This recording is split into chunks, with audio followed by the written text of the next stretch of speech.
Hi everyone, I'm Jennifer Ackerman. I'm the author of The Genius of Birds and The Bird Way, and I'm here to talk about my new book, What an Owl Knows, which is a scientific investigation into owls and why they exert such a hold on the human imagination.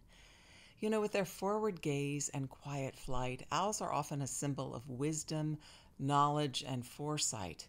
But what does an owl really know? And what do we really know about owls?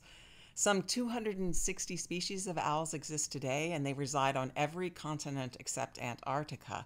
But they're far more difficult to study than other birds because they're cryptic, camouflaged, and they're mostly active at night.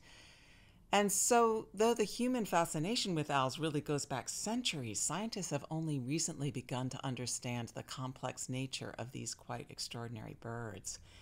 So in What an Owl Knows, I join scientists in the field and I explore how researchers are using modern technology and tools to learn about owls, how they communicate, how they hunt, court, mate, raise their young, and move from place to place during the different seasons. Now, I bring this research alive with my own field observations, and the result is an exploration of owls around the globe and through human history. It's designed to be a spellbinding read and to really inspire awe at these magnificent birds. Thank you.